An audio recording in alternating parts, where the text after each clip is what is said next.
Hello all of you. In today's session, we are going to revise a very small topic that is about alternate minimum tax.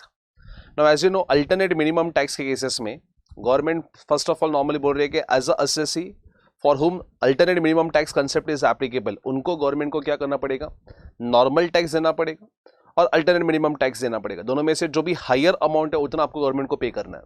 जैसे example के तौर पे normal tax का amount suppose 1 lakh rupees है, alternate minimum tax का amount 1,60,000 है, तो which is higher मतलब आपको 1,60,000 गवर्नमेंट को पे करना पड़ेगा.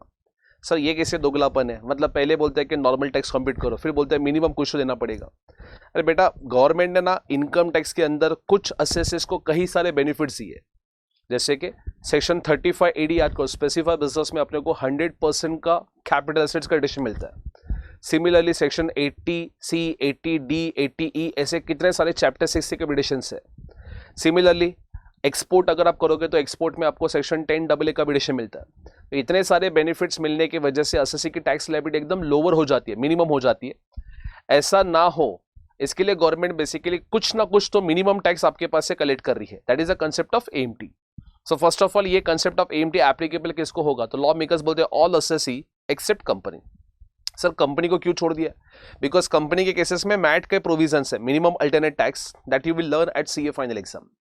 तो ऑल असेसी एक्सेप्ट कंपनी उनको क्या करना है? AMT का कंप्लायंस करना पड़ेगा. बट ऑफ कोर्स AMT का कंप्लायंस कभी करना पड़ेगा ओनली अगर आपने AMT रिलेटेड अगर कुछ बेनिफिट्स लिए रहेंगे तो ही तुम लोग को AMT का कंप्लायंस करना है. नाउ क्या बेनिफिट्स है नीचे देखेंगे हम लोग. सबसे पहले तो जिसको भी AMT एप्लीकेबल है उनको क्या करना पड़ेगा? पहले तो हेडवाइज कंप्यूटेशन में वो लोग नॉर्मल टैक्स कंप्यूट करेंगे, फिर उसके बाद में AMT का कंपटीशन किया जाएगा. दोनों में से विच इज हायर आप गवर्नमेंट को पे करोगे. तो तुम लोग मुझे पूछोगे सर AMT कैसे निकालना है? सो AMT के लिए तुम लोग को एडजस्टेड टोटल इनकम निकालना है.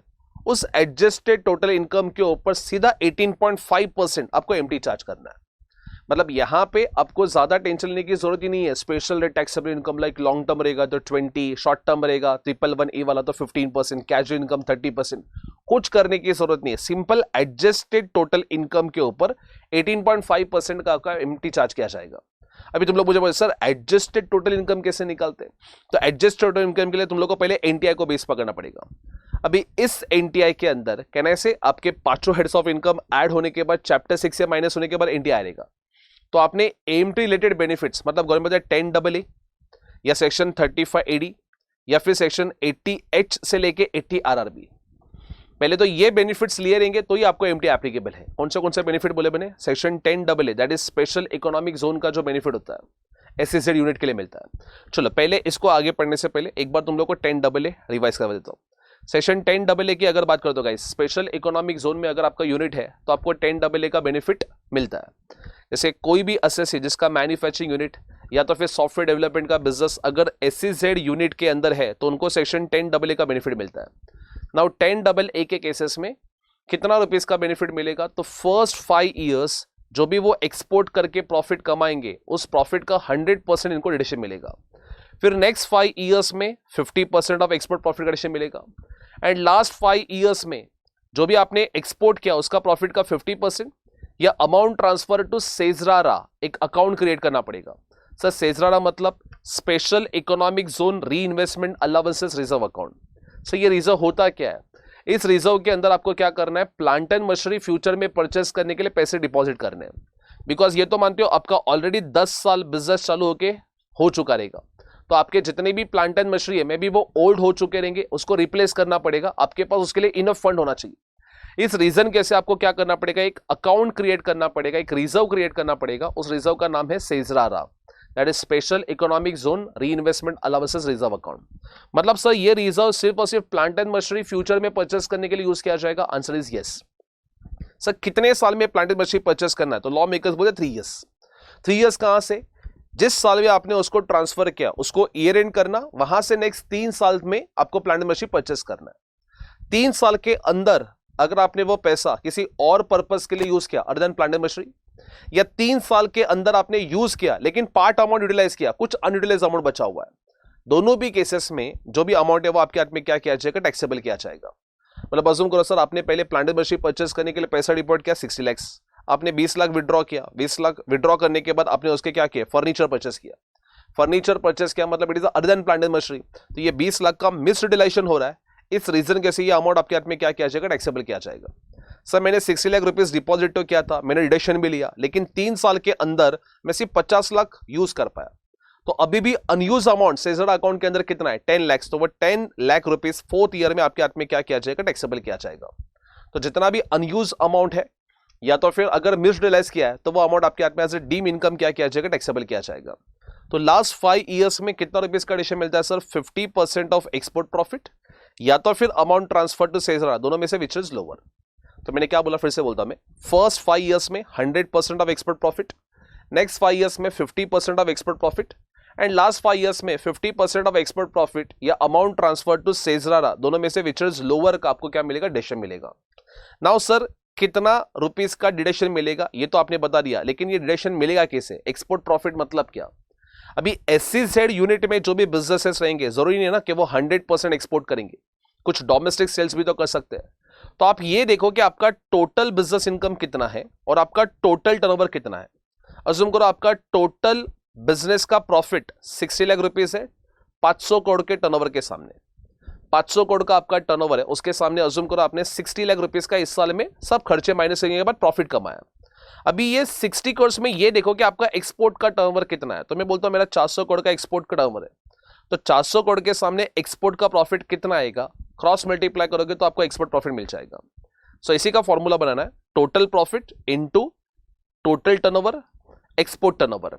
मतलब सर एक्सपोर्ट टर्नओवर कितना है तुम लोग का, पहले वो मल्टीप्लाई कर लेना, फिर डिवाइड बाय टोटल टर्नओवर कर लेना। ये अगर आप करोगे फॉर्मूला से तो आपको क्या मिल जाएगा, आपको एक्सपोर्ट प्रॉफिट मिल जाएगा। उस एक्सपोर्ट प्रॉफिट का गाइज 100% या तो फिर 50% एज द केस में भी आपको डिडक्शन के लिए क्वालिफाई करना है। नाउ सर एक्सपोर्ट प्रॉफिट मतलब एक्सपोर्ट टर्नओवर मतलब क्या, तो लॉ मेकर्स बोलते हैं एक्सपोर्ट टर्नओवर मतलब फॉरेन में भेजा है और उसका पैसा इंडिया में रिसीव हुआ है। किस में रिसीव होना चाहिए, ऑफ कोर्स फॉरेन एक्सचेंज में पैसा रिसीव होना चाहिए। कितने टाइम में रिसीव होना चाहिए, सर हम लोग प्रीवियस ईयर का कैलकुलेशन कर रहे हैं तो प्रीवियस ईयर में रिसीव होना चाहिए, लेकिन अगर प्रीवियस ईयर में नहीं हुआ तो at least with in 6 months from the end of relevant financial year वो भी तुम लोग अमाउंट रिमिट कर सकते हो। मतलब प्रीवियस ईयर में जो एक्सपोर्ट से पैसा आएगा वो तो एक्सपोर्ट टर्नओवर है ही, लेकिन अगर प्रीवियस ईयर में नहीं आ पाया तो प्रीवियस ईयर खत्म होने के बाद नेक्स्ट 6 months में जितना भी इंडिया में रेमिट हुआ है वो सब तुम लोग का एक्सपोर्ट टर्नओवर के कंसिडर किया जाएगा। सर मतलब 6 months के बाद अगर पैसा इंडिया में लेके आ रहे तो वो मेरे टोटल टर्नओवर में तो कंप्यूट है, इंक्लूड है, लेकिन उसको एक्सपोर्ट टर्नओवर नहीं मानेंगे, बिकॉज एक्सपोर्ट टर्नओवर बोलते हैं कि either receive in previous year या तो फिर प्रीवियस ईयर खत्म होने के बाद 6 months के अंदर वो इंडिया में आ जाना चाहिए, तो ही वो अमाउंट आपका क्या किया जाएगा, डिडक्शन के point of view, export turnover के पॉइंट ऑफ व्यू कंसिडर किया जाएगा। एक्सपोर्ट टर्नओवर निकालते वक्त आपको कुछ एक्सपेंसेस इंक्लूड नहीं करने, जैसे कि कोड वर्ड है अपना फिट्स मतलब freight charges, insurance charges, telecommunication charges and expenses for providing service outside India. Sir ये क्यों नहीं नॉर्मली हम लोग को इंक्लूड करने, क्योंकि ऑलरेडी बेटा इसका कहना है एक्चुअल एक्सपेंसेस के हिसाब से पीजीबीपी हेड के अंदर आपने एडिशन ले लिया रहेगा, तो ऑलरेडी एक्चुअल बेसिस के ऊपर ये सारे खर्चे आपने पीजीबीपी हेड के अंदर एडिशन ले लिया रहेगा, फिर से आपको एक्सपोर्ट टर्नओवर में भी सेल्स में ये इंक्लूड रहेगा और आपको फिर से 10AA का एडिशन मिल रहा है, तो ये तो डबल बेनिफिट हो गया ना। इस रीजन के से ये सारे एक्सपेंसेस क्या करने हैं, आपको एक्सपोर्ट टर्नओवर में से भी माइनस करने हैं as well as total turnover में से भी माइनस करने हैं। टोटल सेल्स में export sales plus domestic sales दोनों भी होगा, तो वहां से भी तुम लोग को ये खर्चे माइनस करने पड़ेंगे, as well as export turnover में से भी ये खर्चे माइनस करने पड़ेंगे। ये सब माइनस करने के बाद फाइनली जो अमाउंट आएगा दैट इज कॉल्ड एज तुम लोग का नॉर्मली एक्सपोर्ट ये होगा। अभी वो एक्सपोर्ट प्रॉफिट का गाइस 100% या 50% एज द केस में भी आपको क्या मिल जाएगा, डिडक्शन मिल जाएगा। अभी इतना डिडक्शन लेने के बाद देखो ना 100% 50% इतना डिडक्शन लेने के बाद ऑब्वियसली मेरा प्रॉफिट एकदम कम ही हो जाएगा। इसके लिए गवर्नमेंट फिर आपको क्या करना पड़ेगा, एटलीस्ट मिनिमम टैक्स एएमटी के फॉर्म पे करना पड़ेगा। तो एएमटी के वर्किंग के टूवर्ड्स जाते फिर से एडजस्टेड टोटल इनकम का 18.5% तुम लोग को एएमटी पे करना है। तो एडजस्टेड टोटल इनकम निकालने के लिए किसको बेस पकड़ोगे आप, एनटीआई मतलब ये तो मानते हो सारे चैप्टर 6 से के डिडक्शंस 35 डिडक्शन सब माइनस से क्या आएगा, तो वही डिडक्शंस अभी गवर्नमेंट अपने पास से विड्रॉ कर रही है, मतलब वो क्या करना है, एड बैक करने हैं। तो 35 AD का जो डिडक्शन लिया रहेगा पीजीबीपी में वो एड बैक करना है, 10AA SEZ वालों ने जो डिडक्शन लिया रहेगा वो एड बैक करना है, और 80H से लेके 80 RRB सेक्शन के अंदर जो भी आपने बेनिफिट लिया रहेगा वो तुम लोग को एड बैक करना है। 80C 80D लिया रहेगा उसका फर्क नहीं पड़ता, 80H से लेके RRB का सीरीज बोला हुआ है। सो 80H से लेके RRB आपके syllabus point of view 3 sections याद रखने आपको। 80 QQB that is royalty on books होता है, 80 RRB that is royalty on patent होता है, and 80 JJAA that is but additional employ cost. ये सेक्शन के अगर आपने बेनिफिट लिए रहेंगे तो वो क्या किए जाएंगे, एड बैक किए जाएंगे। H से लेके RRB का पूरा रेंज बोला हुआ है, लेकिन आपके सिलेबस पॉइंट ऑफ व्यू आपको ये 3 सेक्शंस याद रखने, QQB, RRB and 80 JJAA। In sections का अगर आपने बेनिफिट लिया है तो चैप्टर 6 से में वो माइनस करने के बाद NT आएगा बेटा, तो वो क्या करना है तुम लोग को, एड बैक करना है। एड बैक करने के बाद गाइस जो ये 35 AD के असेट्स है, अभी याद करो 35 AD में जैसे कोल्ड चेन फैसिलिटी था, वेयरहाउसिंग फैसिलिटी फॉर शुगर था, warehousing facility for agricultural produce था, इसका सबका कैपिटल असेट्स का अपने को 100% डिडक्शन मिलता था नॉर्मल टैक्स कंप्यूट करते वक्त। कहना से AMT निकालते वक्त वही 100% एडिशन विड्रॉ किया है। अभी विड्रॉ किया है तो गवर्नमेंट बोलते हैं उसका हम लोग आपको क्या करेंगे, डेप्रिसिएशन का बेनिफिट प्रोवाइड करेंगे। सी नॉर्मल टैक्स कंप्यूट करते वक्त 35 AD असेट्स का क्या नहीं मिलता अपने को, डेप्रिसिएशन नहीं मिलता। क्यों नहीं मिलता डेप्रिसिएशन, क्योंकि ऑलरेडी 100% डिडक्शन मिल रहा है। बट कहना से वही 100% डिडक्शन अमाउंट AMT के कैलकुलेशन के लिए विड्रॉ हो रहा है। सो AMT कैलकुलेशन के लिए विड्रॉ हो रहा है, इसके लिए गवर्नमेंट बोलते हैं कि हम लोग उसके ऊपर क्या करेंगे, आपको डेप्रिसिएशन का बेनिफिट प्रोवाइड कर देंगे। जैसे एग्जांपल के लिए आपने cold chain facility guys, cold chain facility के लिए 60 लाख रुपीस का प्लांट एंड मशीन परचेस किया है 1 नवंबर को, इसका आपने ऑलरेडी 35 AD के अंदर क्या किया रहेगा, डिडक्शन लिया रहेगा। तो ये पूरा 60 लाख रुपीस पहले AMT के वर्किंग के लिए बेटा मैं क्या करूंगा, ऐड करूंगा। इसका डेप्रिसिएशन का इफेक्ट प्लांट एंड मशीनरी है मतलब 15%, तो 60 lakhs इंटू 15%, नवंबर है मतलब लेस देन 180 डेज, तो इंटू हाफ ईयर करूंगा मैं। तो जो भी अमाउंट आएगा वो डेप्रिसिएशन के फॉर्म पे यहाँ पे क्या करूंगा मैं, माइनस करूंगा। माइनस करने के बाद फाइनली जो अमाउंट आएगा that is called as adjust total income. तो AMT इतना डिफिकल्ट नहीं है, सिर्फ 3-4 एडजस्टमेंट आपको करने हैं। सर कैसे करना है, एडजस्ट टोटल इनकम के लिए पहले आप किसको बेस पकड़ोगे, NTI में से क्या क्या एड बैक कर रहा है तुम लोग को, 10 AA, 35 AD एंड 80H से लेके 80 RRB में अगर कोई सेक्शन में डिडक्शन लिया तो वो तुम लोग को एड बैक करना है। एड बैक करने के बाद लेस क्या करना है तुम लोग को, जो 35 AD ऐड हुआ उसका जो डेप्रिसिएशन का इफेक्ट है वो तुम लोग क्या करना है, लेस करना है। ये करने के बाद फाइनली जो अमाउंट मिलेगा that is called as adjusted income. अभी इसमें गवर्नमेंट ने छोटे बिजनेसमैन को रिलैक्सेशन भी दिया है, बोला कि कोई भी एसएससी की इनकम अगर मतलब स्लैब रेट एसएससी जो है जैसे individual HUF, AOP, BOI, AJP ये स्लैब रेट एसएससी है, उन्होंने ये सब बेनिफिट लिया सर, लेकिन इतना सब्सटेंशियल लास्ट के लेवल पे नहीं लिया है, छोटे लेवल पे बेनिफिट लिया है। मतलब उनकी एडजस्टेड इनकम अगर 20 लाख या उससे कम है तो मतलब आपको AMT का कंप्लायंस करने की जरूरत नहीं है। मैं फिर से बोलता हूं, जो स्लैब रेट एसएससी है individual HUF, AOP, BOI, AJP जिन्होंने माना कि ये बेनिफिट लिए सर, ये बेनिफिट लेने के बाद भी उनका एडजस्टेड टोटल इनकम 20 लाख से कम है, 20 लाख या उससे कम है, तो मतलब आपको AMT का कंप्लायंस करने की जरूरत नहीं है। लेकिन यहां पे से स्लैब रेट एसएससी बोला मतलब पार्टनरशिप फॉर्म LLP इनके केसेस में एडजस्टेड टोटल इनकम कितना भी होने दो उनको AMT का कंप्लायंस करना पड़ेगा।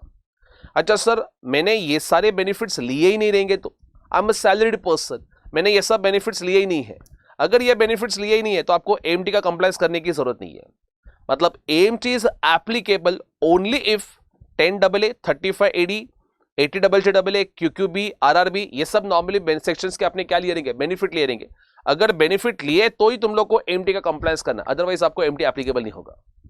एंड लास्ट पॉइंट, AMT के केसेस में गवर्नमेंट ने आपको क्रेडिट भी दिया है। जैसे एग्जांपल यहां पे लिखा मैंने, फर्स्ट ईयर में अज्यूम करो नॉर्मल टैक्स आपका 3,60,000 है, AMT 3,10,000 है, तो मुझे कहने से विच इज हायर के हिसाब से 3,60,000 मुझे गवर्नमेंट को पे करना पड़ेगा। नाउ इस साल में क्या मैं AMT के वजह से कुछ एक्स्ट्रा अमाउंट पे कर रहा हूं, आंसर इज नो सर, मेरा तो नॉर्मल टैक्स ही हायर था, तो यहां पे पूरा 3,60,000 आपको गवर्नमेंट को पे करना पड़ेगा। सेकेंड ईयर में 4,10,000, 4,50,000 विच इज हायर के हिसाब से 4,50,000 मुझे गवर्नमेंट को पे करना पड़ेगा। तो कहने से यहाँ पे AMT मेरा हायर है, AMT के वजह से मुझे एक्स्ट्रा कितना पे कर रहा है 40,000, तो वो मेरे लिए क्या बन जाएगा, AMT क्रेडिट बन जाएगा।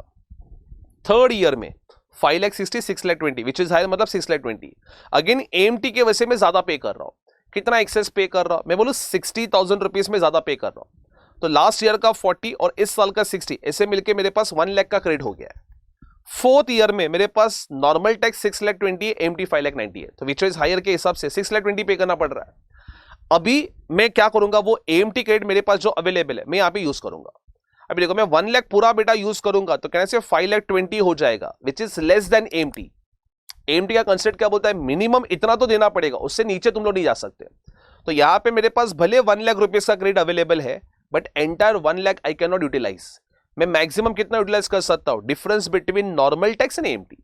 नॉर्मल टैक्स और एएमटी का डिफरेंस कितना रुपीस है, hardly 30,000. Only to that extent I can utilize this credit and balance credit जो है वो फर्दर कैरी फॉरवर्ड किया जाएगा. तो अपना 30,000 रुपीज माइनस कर दूंगा मैं 620 में से, तो कितना आएगा 5,90,000. That is your AMT only. AMT के नीचे तुम लोग पे नहीं कर सकते, उतना तो मिनिमम पे करना ही पड़ेगा. तो 1 लाख में से मैंने कितना क्रेडिट यूज किया सर, 30, तो बचा हुआ 70 क्या होगा, कैरी फॉरवर्ड होगा. सर ऐसे ही ये जो क्रेडिट कैरी फॉरवर्ड हो रहा है, ऐसे ये कितने साल तक कैरी फॉरवर्ड होगा, तो लॉ मेकर्स बोलते हैं 15 असेसमेंट ईयर तक वो क्रेडिट कैरी फॉरवर्ड किया जाएगा. सो भाई एएमटी क्रेडिट के बारे में थियरी यहाँ पे सेक्शन 115 जेडी के अंदर लिखा हुआ है.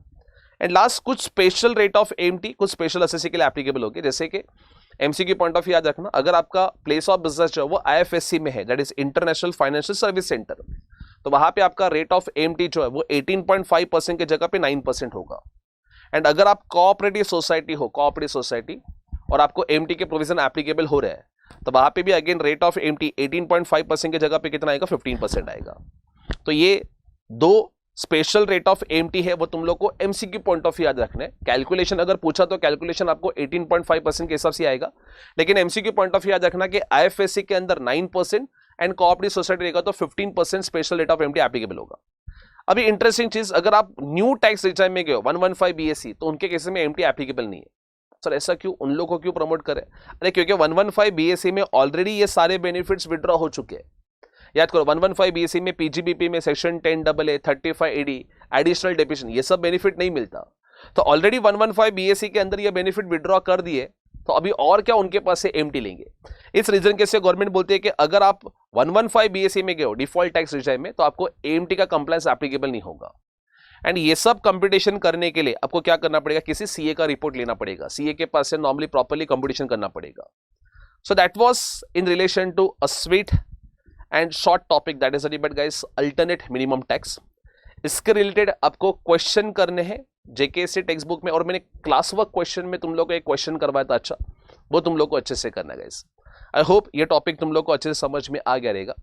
किसी और दूसरे रिवीजन सेशन में मिलते हैं किसी और रिवीजन के साथ guys. Thank you, study well, take care.